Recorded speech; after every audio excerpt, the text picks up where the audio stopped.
Oke, good evening. Coba semuanya, please open your camera. Ya, biar Ibu lihat ini wajah-wajahnya. Apakah sudah siap kuliah apa enggak ini? Ya, oke, Narayani, ya siap ini ya. Terus yang Apliana, oke siap. Terus Karina Yola, nah tidak Baik, siap. Bu. Saya, Bu. Siap ya berarti. Yang mana orangnya? Ikan kasar, kalau ikan lembut, Ya, Bu. ikan lembut yang mana ini? Terus habis itu Gung De Chandra yang mana ini? Yuna Mina, terus habis itu ini Yuna Mina. Gung De Chandra. Oh, kalau nggak memperlihatkan diri berarti belum siap perkuliahan. Perkuliahan harus siap ya. Ibu kenapa pakai ini? Karena sinarnya agak keras laptopnya. Sering perih mata ibu. Kemudian siapa lagi ini yang belum siap? Yuna Mina, Gung De Chandra, Ikan Kasar, Adi Maria, kemudian Mariania. Oke. Before we start the examination, I would like to share you the general of the literature ya. Karena kemarin Ibu nanya mahasiswanya literature itu cabang dari apa? Nah, kan Ibu ngajar di banyak kelas. Ada satu anak yang jawab cabang dari kesusastraan itu cabang dari apa? Kan itu cabang dari literature, Bu. Nah, itu namanya konyol. Kenapa?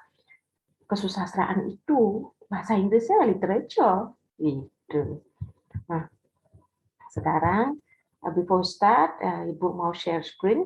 Setelah Ibu setiap mengajar, saya akan selalu menjelaskan bagan ini. Karena bagan ini penting untuk kalian. Ya, ini adalah dasar dari kesusastraan. Jadinya bagan ini akan selalu saya ulang untuk menambah wawasan Anda tentang kesusastraan. Tadi Ibu buka ya, tadi pagi Ibu ngajar, Ibu bikin, banyak kali Ibu bikin, cuman tumben Ibu shape ya. Kemarin Ibu nggak pernah save. Nah, ini dia. Ini model kesusastraan secara umum.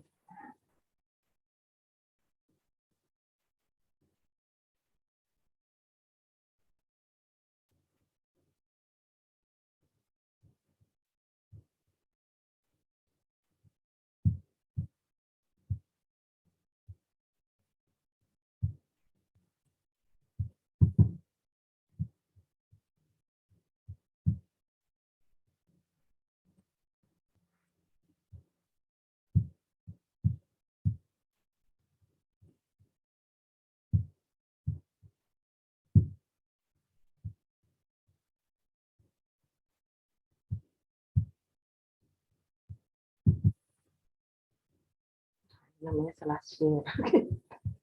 Ntar dulu Ibu buka.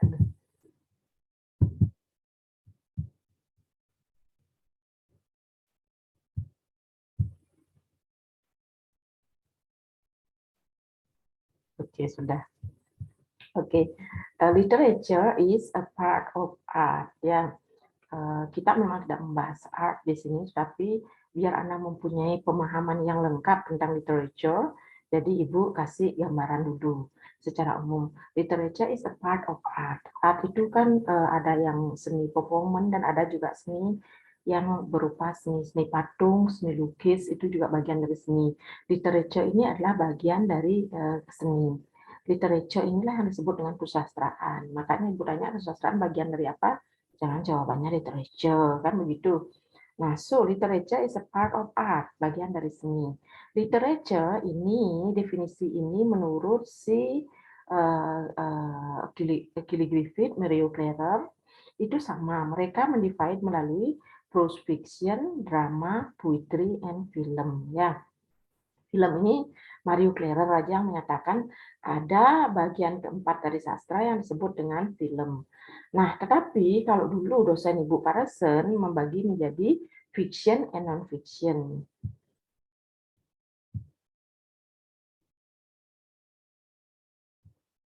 Fiction and non-fiction. Fiction can be divided into prose, poetry, drama, and non-fiction. The example of non-fiction is biography, autobiography. Itu menurut Pak Rasen.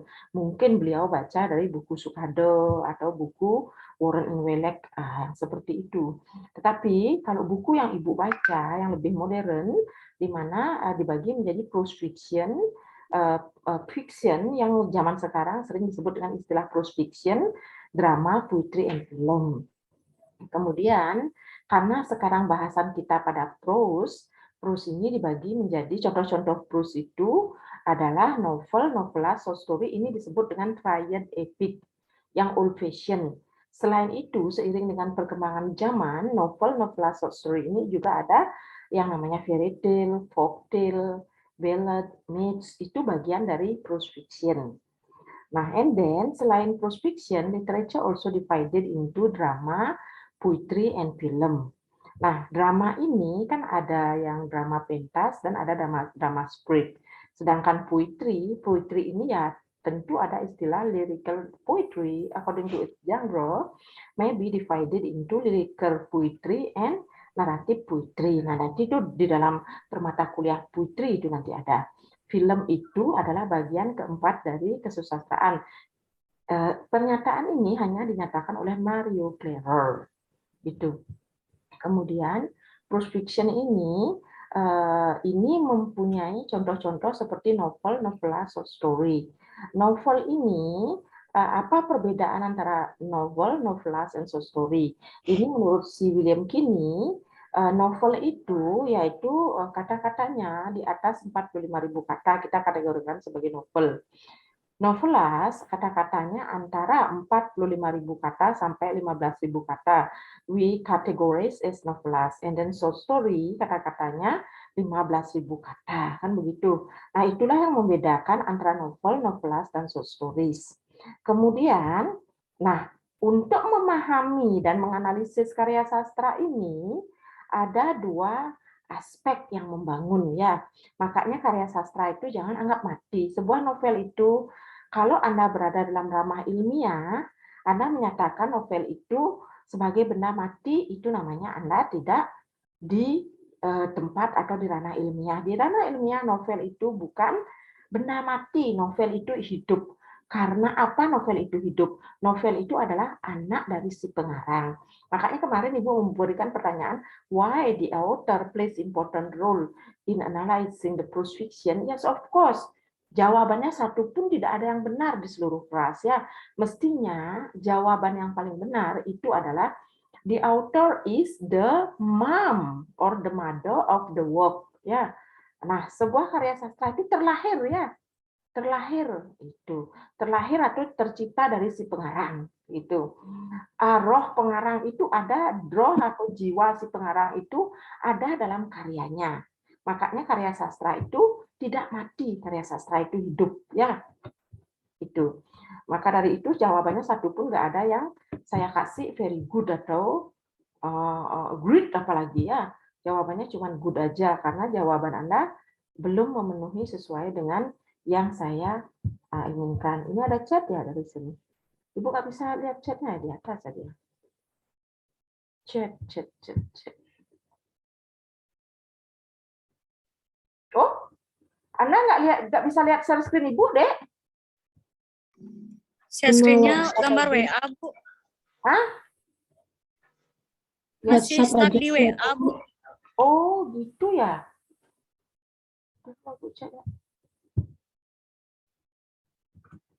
Oh, ini Anda nggak bisa lihat ini.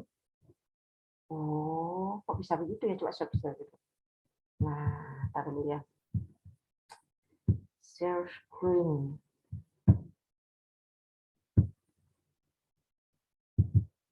Belum lihat?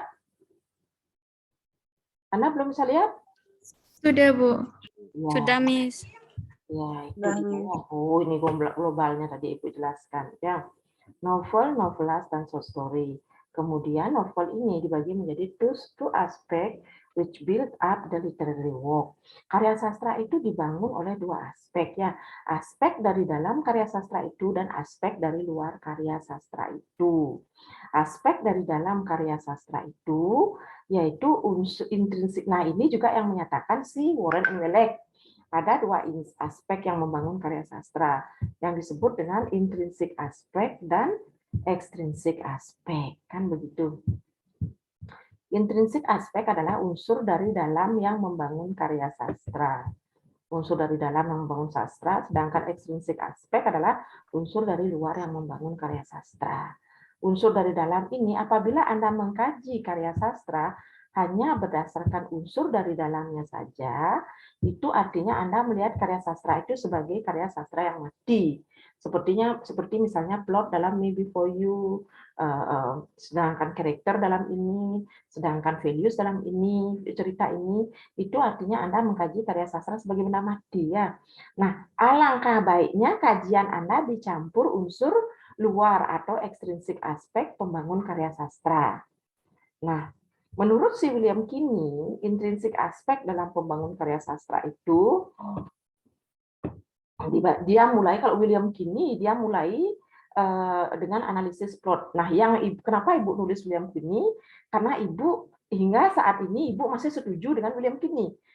Sesuatu yang akan datang kita tidak pernah bisa menebak atau menduga, ya, Dek ya. Apapun kejadian ini sudah diciptakan oleh Tuhan, diatur oleh Tuhan. Seperti misalnya Ibu saat ini, makanya Ibu sering sekarang mengatakan Ibu saat ini. Yang Ibu setujui adalah pendapatnya William Kinney. Nah, kalau si Mario Clarer sama si Kiri Griffith, dia mulai dengan theme. Pertama kali dia mulai dengan theme.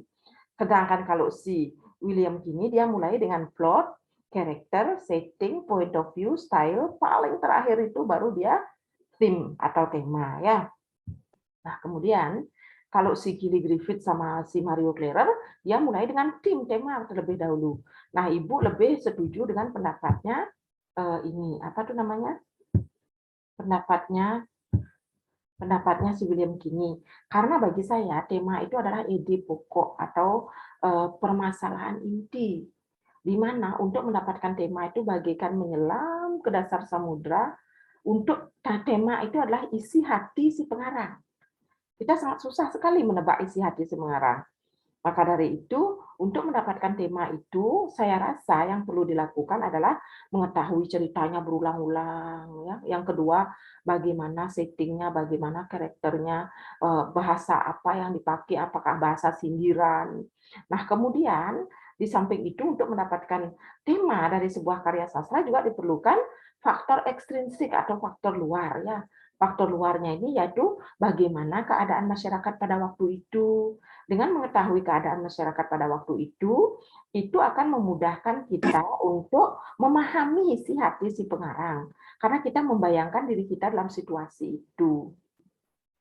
Makanya tema itu akan berbeda-beda tergantung dari pengalaman si pengarang, pemahaman si pengarang, pengetahuan, yang penentu tanggapan terhadap resepsi, ini teori resepsi, tanggapan terhadap sebuah tema dari sebuah karya itu akan berbeda-beda tergantung dari pengalaman si pembaca, pengetahuan si pembaca, kemampuan si pembaca. Itu yang menyebabkannya, Dek ya. Kalau Anda yang tidak memahami, memiliki pengetahuan yang luas, tentu Anda akan memberikan tema yang sangat basic atau sangat rendah. Tetapi kalau Anda sudah berpengalaman luas, tema yang akan ditampilkan tentu akan berbeda. Seperti Titanic, si A menyatakan true love, karena dia hanya mengandalkan novel itu semata. Tetapi si B, yang mana tertulis di dalam film tersebut tahun 1910, kita lihat bangsawan Inggris bagaimana tahun 1910. Mereka, Lady Diana contohnya, perawan itu masih nikah, Dek. Mereka benar-benar table manner-nya, kelakuannya, segala sesuatunya diatur. Lady Diana zaman segini aja sudah begitu. Apalagi sebelum Lady Diana lebih-lebih tertekan mereka kaum bangsawan itu. Mereka tidak memiliki kebebasan ya. Mereka hidupnya pernikahannya ditentukan oleh orang tuanya mereka. Itulah royal family kan begitu. Nah, sepertinya Titanic zaman sekarang itu memberikan sindiran terhadap zaman pada waktu itu, di mana si Rose ini dia dipaksa dinikahkan oleh ke kaum bangsawan juga tentunya yang kaya kan pengusaha. Kemudian si Rose ini dia tidak berani menyatakan bangsawan. Tetapi kalau kita lihat dari pakaian, semua pakaian-pakaian di atas itu pakaian bangsawan itu. Sepertinya ini merupakan ironis atau sindiran terhadap bangsawan-bangsawan Inggris. Akhirnya Rose itu merasa dia tidak tahu apa itu cinta. Nah, kemudian dia ketemu Jack. Nah, setelah dia ketemu Jack, akhirnya dia tahu kebebasan dan tahu apa itu cinta. Ya, kemudian kenapa saya menyatakan ini sebagai kebebasan dari wanita atau kesetaraan gender? Kalau menurut saya tema Titanic itu ya itu kesetaraan gender, kebebasan wanita kan begitu. Nah, kemudian begitu dia sampai di Amerika, yang dilihatkan dalam film ini adalah patung Liberty. Patung Liberty adalah patung kebebasan. Nah, pemahaman terhadap karya sastra itu akan berbeda-beda tergantung dari pengalaman, pengetahuan yang dimiliki oleh si pembaca. Nah, kemudian intrinsik aspek. Intrinsik aspek ini oleh si William Kinney dibagi menjadi plot, character, setting, point of view, style, dan theme. Kan begitu. Sedangkan extrinsic aspek ini hubungan antara narrator, kenapa saya tulis narrator, with his psychology, society, culture, religion, etc. Ya. Hubungan dengan pengarang di luar dari diri si pengarang. Hubungan dengan pengarang dengan kejiwaannya, kejiwaan tentu dipengaruhi oleh pengalaman hidup si pengarang. Hubungan dengan pengarang antara pengarang dengan masyarakatnya, masyarakat sejaman, masyarakat yang ada di zaman itu, masyarakat yang ada di pengetahuan si pengarang. Kenapa Ibu bilang masyarakat yang ada di pengetahuan si pengarang? Karena masyarakat yang ada dalam pengetahuan si pengarang itu akan bisa begini, Dek. Misalnya si pengarang itu dia berasal dari Inggris. Nah, dia dari kecil diajak di Jepang, kan begitu. Dia baca-baca, dia lebih tertarik dengan Jepang, seperti itu. Tentu dia akan memiliki pengetahuan yang luas tentang Jepang. Karya yang dihasilkan tentu bernuansa atmosfer Jepang. Nah, gitu. Jadinya kalau boleh saya bilang, pengalaman si pengarang, pengalaman yang ada di hipogram pikirannya si pengarang, gitu ya, lebih tepatnya ya. Walaupun dia Inggris, walaupun dia orang Inggris, tapi dari kecil dia di India, begitu dewasa dia kembali ke Inggris, cerita yang dia tampilkan ya cerita India, kan begitu, seperti cerita Rudyard Kipling kalau nggak salah, dia itu orang Inggris yang dibesarkan di India. Jadinya ceritanya dia bernuansa India, bukan bernuansa Inggris gitu. Nah, kemudian culture itu budaya. Budaya di mana pengarang itu tinggal mempengaruhi karyanya. Orang yang biasa tinggal di gereja tentu karya yang dihasilkan Tuhan Yesus, kan begitu. Orang yang tinggal di masjid, nuansa yang dihasilkan tentu ya Nabi Muhammad, kan begitu. Orang yang tinggal di pura, nuansa karya yang dihasilkan mungkin tari pendek, tari rejang, seperti itu ya. Sedang orang yang terbiasa hidup di tempel Buddha, tentu nuansa yang dihasilkan mungkin biksu-biksu atau dalai-dalai lama seperti itu. Sedangkan orang yang terbiasa dengan lingkungan bisnis, seperti orang Cina-Cina Singapura, karya yang dihasilkan ya Confucius, kan begitu. Nah, itu tergantung dari budaya dan dan juga religion atau agama seperti yang tadi Ibu jelaskan. Nah, untuk menganalisis sebuah karya sastra secara utuh dan tidak membuat sastra itu menjadi sebuah artefak, tentunya harus dikaitkan dengan unsur ekstrinsik aspek. Ya, nanti unsur ekstrinsik aspek itu lebih lanjut memang pada kuliah S2. Ada namanya teori reception atau resepsi. Bagaimana tanggapan si pembaca, seperti tadi Ibu bilang, tanggapan si pembaca ya berbeda-beda, kan begitu. Kemudian ada teori feminisme, seperti tadi Ibu bilang, kesetaraan gender, kan begitu, peranan perempuan, kebebasan wanita, kan begitu. Yang ketiga ada namanya unsur apa itu namanya kajian dekonstruksi. Dekonstruksi itu adalah ada karya yang ingin merombak tradisi-tradisi lama, tapi dia disampaikan dengan cara yang menyindir-menyindir begitu. Itu disebut dengan dekonstruksi. Kemudian melanjutkan dengan intertekstual, itu S2 itu kajiannya. Intertekstual artinya ada kajian antar teks ya. Sebuah teks tercipta dari teks yang sebelumnya, ini berkaitan dengan filologi juga ya. Karya teks yang sebelumnya. Misalnya sampai Intai zaman sekarang dengan lontar sampai Intai, di mananya itu perbedaannya? Ada perbedaan, tentu ada persamaan kan begitu. Persamaannya tentu pada temanya. gitu. Perbedaannya ya tentu pada tulisannya, pada karakternya atau pada apanya itu. Nah, kemudian ya itu sampai di intertekstual itu. Nah, itu nanti untuk memahami karya sastra secara utuh perlu penganalisisan intrinsik aspek dari dalam aspek dan juga dari dalam luar aspek. Nah, kemudian pada S1 kakak kelas kalian itu sudah menganalisis intrinsik dengan ekstrinsik. Misalnya kemarin ada yang analisisnya misalnya physiological analysis of the main character in apa ya itu ya, in judulnya dulu lupa Ibu karena Ibu gini kebanyakan menguji. Nah, psikologinya itu setelah bikin skripsinya dirubah menjadi consummate love of the main character found in Aladdin and apa itu ya? Aladdin and Jasmine gitu ya. Itu memang judul itu berubah, bukan berarti judul itu berubah ke arah yang menyimpang jauh, tidak. Sama, cuman mengalami sedikit pergeseran-pergeseran ya. Nah, itu. Kemudian dalam perkuliahan ini, pertemuan kali ini kita akan fokus di plot ini ya. Di plot ini kita berada sudah di plot ini ya, Dek ya.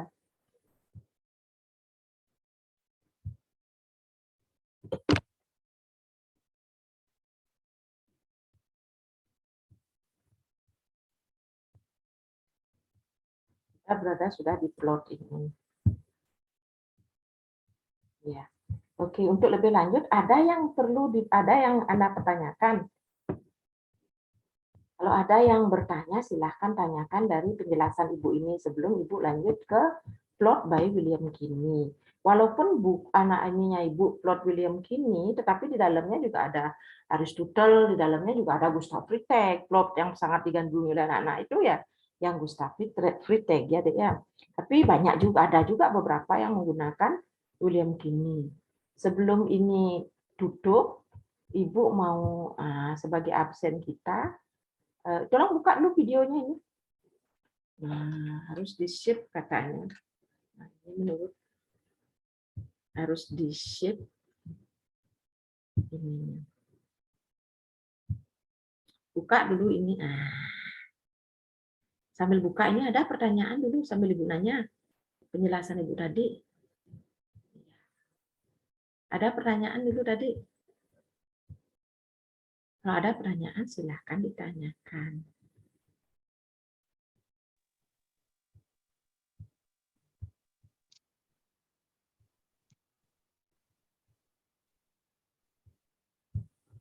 Biar ada ini bukti nyata kehadiran kan begitu. Ini Dewi Ananda, Devi Sakuntala, Yoga, di sana pasti nggak ada di tempat ini ya. Terus habis itu Indrayani, Yunamina, nah begitu. Adi Maria, terus Yogana, El Gonzalo, ya Yogena namanya ini Yogena Prasida, El Gonzalo masih tidur ini ya. Kalau sudah ada ini masih tidur dan usahakan kuliah itu kalau memang Anda kuliah ya kuliah gitu. Yang siap ini Yunamina ini siap, kelihatan siap ya. Kemudian, nah Ida Ayubela ini siap dari tadi ya. Kemudian Pranata Putra dari tadi benar-benar siap ini ya. Begitupun Dipa Putra ini siap, Julia Dewi ini siap dari tadi ini ya. Oke, kemudian, nah Anda jangan tidur kalau kuliah ya. Nah usahakan Dayu Raka ini juga oke dari tadi ini standby ya. Devi Sakuntala, Wahyudi Pratama Narayani. Ini lagi satu siapa Ibu nggak bisa lihat soalnya Ibu mau berikan. Nah, yang Krishna ini nggak tahu, nggak nongol-nongol ini Krishna ya, masih tidur tadi. Nah, ini El Gonzalo, ini baru bangun ini kelihatan ya. Bah, jangan Ibu ngomel kalian tidur. Ya.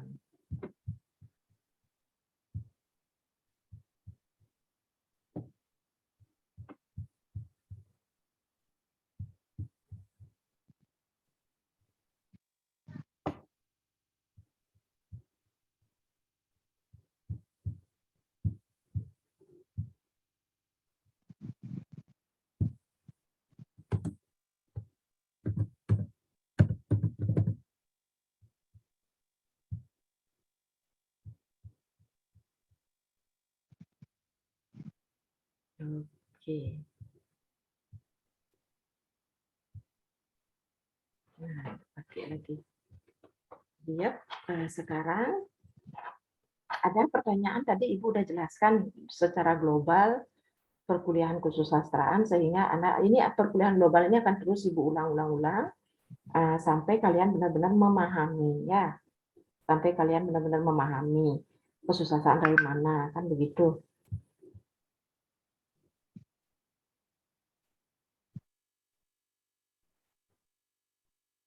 Ya, pakai satu akun yang mau gimana biarkan aja ya. Oke, ada pertanyaan tadi. Kalau ada pertanyaan, oh ya, kalau ada pertanyaan, tanyakan di sini apa yang Anda nggak ngerti dan nggak jelas dari penjelasan Ibu tadi. Silahkan ditanyakan sebelum Ibu mulai dengan yang plot yang ini. Nah, kajian sekarang kan kita membahas plot sebagai intrinsik aspeknya, salah satu intrinsik aspeknya ya.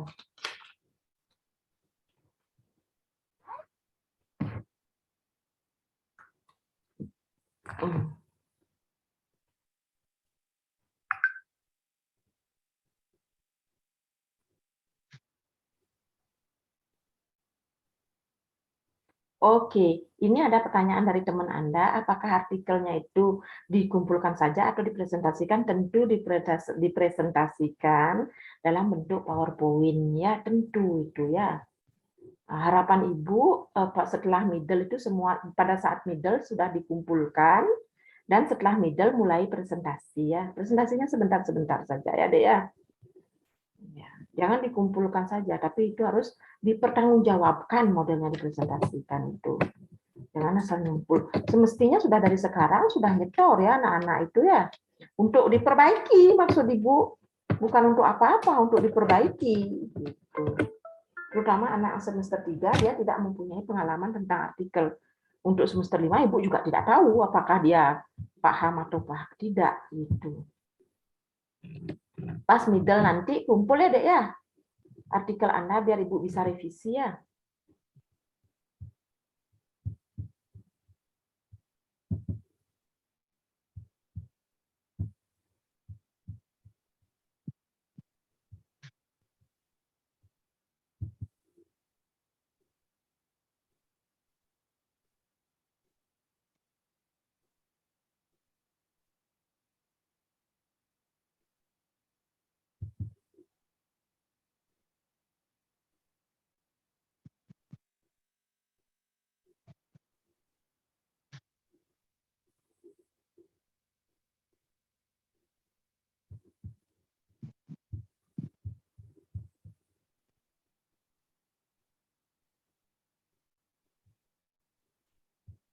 Oke.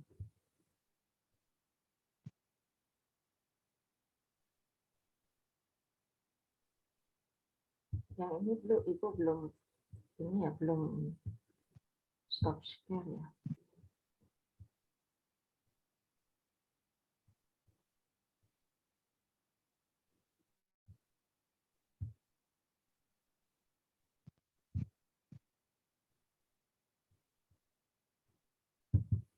Oke, sudah Anda lihat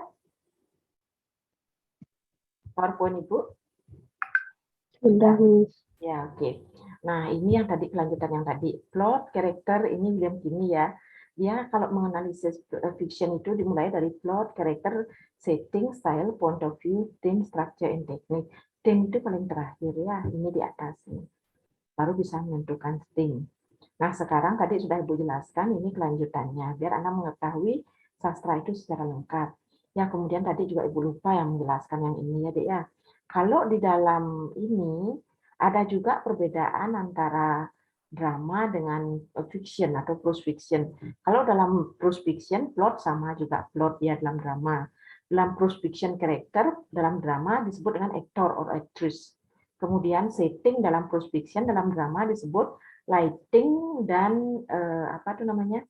Lighting dan stage. Nah, karena definition of drama according to Hebner, Borus et al. Berempat itu pengarangnya, drama is commonly written to be performed on the stage. Nah, itu definisinya. Kemudian stylenya itu ya tetap sama juga style ya. Kemudian point of view sama. Theme juga sama dengan theme. Itulah persamaan dan perbedaan antara prose fiction dengan drama ya. Kemudian plot, sekarang kita berbicara plot ya. Plot oleh William Kinney reveals events to us not only in their temporal ya, temporal but also in their causal relationship ya. Sebenarnya definisi dari William Kinney itu plot is the order's arrangement of those events according to their causal relationship. Itu sebenarnya definisinya. Di mana si pengarang itu menjalin peristiwa-peristiwa dalam karyanya itu sesuai dengan hubungan sebab akibat. Di sini lebih jelasnya plot itu menunjuk pada kejadian-kejadian tidak hanya dalam waktu saat ini, tetapi waktu yang berhubungan dengan hubungan sebab akibat. Gitu. Plot make us aware of events not merely as element in a temporal series but also as an intricate pattern of cause and effect. Plot itu membuat kita menyadari bahwa events itu atau kejadian-kejadian itu bukan kejadian yang hanya saat ini, tapi kejadian yang sebab akibat di masa yang lampau atau di masa yang lalu ya. Makanya karya sastra itu hidup bukan mati. Tuh, dia itu jalinan peristiwanya bagus. Nah, structure of plot ini oleh William Kinney akan berbeda structure of plotnya. Nah, seperti kemarin Ibu suruh tugasnya Anda nanti dengan menggunakan berbagai variasi structure of plot. Ibu di sini ada structure of plot oleh William Kinney, Aristotle, dan juga structure of plot oleh Gustav Freytag. Yang paling Ibu sukai Gustav Freytag, anak-anak juga banyak menyukai itu. Tetapi beberapa anak-anak juga memakai William Kinney kalau dia ingin yang mudah dan simple begitu. Nah, kalau William Kinney membagi menjadi beginning, middle, and climax, and ending, kan begitu. Beginning ini dimulai dengan exposition atau pengenalan. Kemudian function as exposition that give information which needs by reader to understand the storyline. Pengenalan ini biasanya terdiri atas introduction of setting and character. Dalam film-film itu kita lihat, begitu film dimulai pasti ada karakternya, pasti dimunculkan karakter utamanya. Itu umumnya karakter utamanya ya yang dimunculkan. Kemudian baru settingnya di mana? Seperti Divergent, settingnya ya di Chicago ya kalau nggak salah ya. Itu middle itu consist of conflict, complication, and climax. Consist of conflict itu di sini terjadi permasalahan. Misalnya dalam Divergent, di mana si Beatrice Prior ini harus memilih fraksi apa yang mau dipilih. Nah, kemudian complication itu ternyata dia itu seorang Divergent. Nah, dia harus menyembunyikan identitasnya sebagai Divergent. Kemudian klimaksnya itu puncaknya itu ketika dia berjuang untuk menjadi seorang dia masuk ke fraksi ada Udit, ada fraksi petarung, sedangkan dia punya jiwa yang lemah lembut. Nah, maka dari itu disebut dengan klimaks. Di akhir cerita Divergent seri pertama, yaitu dia selamat di akhir seri pertama. Itulah juga memerlukan, anak kalau ingin menganalisis sastra itu jangan satu seri. Divergent itu kan ada 4 seri ya kalau nggak salah. Divergent, Insurgent, Allegiant, Evo. 4 apa 5 seri itu. Dibaca keseluruhan, baru dianalisis. Itu baru mantap. Dijadikan artikel ya. Jangan satu-satu. Gitu. Kemudian middle itu selain konflik, complication, dan climax, juga start with the thing that argue conflict to the higher intensity. Seperti tadi Ibu bilang. Yang menuju ke climax. Endingnya consists of denouement or resolution. Denouement itu berasal dari bahasa Prancis, denouement, yang artinya berakhir, akhir. Or resolution atau resolusi dari sebuah permasalahan. Itu. Kemudian loss of plot, seperti yang tadi bilang, plot itu harus ada hubungan sebab akibat. Plot di dalam sebuah karya sastra itu juga memiliki undang-undang, seperti kita hidup di bumi ini, kita hidup di bawah aturan undang-undang. Kalau di Indonesia, Undang-Undang Dasar Negara Republik Indonesia 45, kan begitu. Kalau di negara Cina lain lagi, Undang-Undang Negara Cina, kan begitu. Kalau di Australia lain lagi juga, Undang-Undang Negara Australia, kan begitu. The loss of plot itu harus memenuhi kriteria sebagai berikut ya. Kemudian di sini saya baca dah.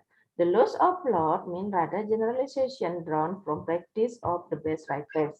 through its, in fact, apparent deviation from these laws will often turn out on closer inspection to be not deviation at all, but new application of the old principle. Ya. Nah, kemudian yang pertama, aturan hukum dari plot itu, yang pertama adalah plausibility. Ini menurut William Kinney lagi ya, Dek ya. Plausibility itu, plot itu harus memiliki skala rasionalitas.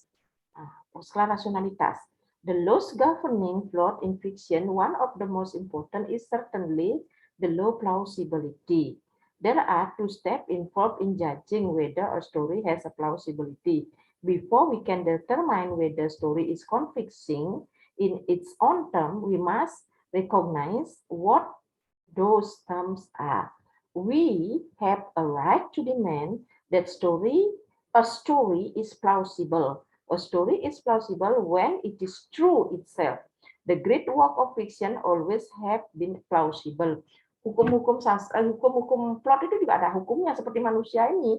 Dia harus memiliki skala rasionalitas. Skala rasionalitas itu harus sesuai dengan kebenaran. Karya sastra yang besar harus memiliki unsur kebenaran. Unsur kebenaran inilah diambil dari pengalaman yang si pengarang di dalam masyarakat. Tahun 1910 ya memang bangsawan-bangsawan Inggris ya seperti baju-bajunya si Rose itu. Ya itulah yang disebut dengan unsur kebenaran. Gitu. Dan kedua itu surprise. Surprise itu artinya agak jauh dari hipogram harapan si pembaca, si penonton atau audiens. Misalnya, di dalam Titanic, umumnya cerita yang film-film yang beredar sebelum Titanic pasti happy ending. Happy ending itu dalam artian hidup-hidup keduanya, seperti Romeo and Juliet, mati-mati keduanya. Tetapi ini baru pertama kali Titanic muncul yang perempuan hidup, si Jack meninggal. Itu baru pertama kali. Sehingga penontonnya wow, semakin tinggi, semakin jauh dari hipogram harapan si penonton, semakin tinggi nilai estetis sebuah karya sastra. Itu. Surprise, plausibility implies a story truth to itself. Now, this seems to suggest that the story's end is somehow contained on its beginning. A story never surprises, as it likely to prove rather dull reading. The simple example is pure detective story is implicit in all good fiction.